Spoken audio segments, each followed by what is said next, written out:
আবার এক ভারতীয় খুন হলেন যুক্তরাষ্ট্রের এক নাগরিকের হাতে। ঘটনাটি ঘটেছে যুক্তরাষ্ট্রের টেক্সাসের ডেলাসের একটি হোটেলের করিডোরে।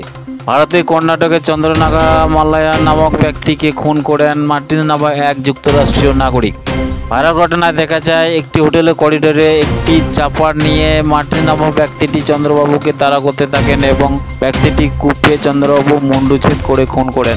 এই ঘটনায় যখন চন্দ্রবাবুর স্ত্রী এবং সন্তান বাঁচাতে থাকেন তখন ব্যক্তিটি অলরেডি চন্দ্রবাবু মুন্ডুচ্ছেদ করে খুন করে ফেলেছেন এবং ব্যক্তিটি সন্তুষ্ট না হয়ে ফুটবলের মতো শট মেরে রাস্তায় গড়াতে থাকেন এবং মুন্ডুটি ধরে থানার উদ্দেশ্যে হাঁটতে থাকেন।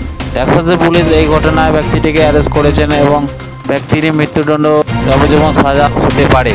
তো বন্ধুরা, আপনাদের যদি ভিডিওটা ভালো লেগে থাকে তাহলে চ্যানেলটিকে অবশ্যই সাবস্ক্রাইব করবেন এবং লাইক কমেন্ট করে আপনাদের মতামত জানাবেন। ধন্যবাদ।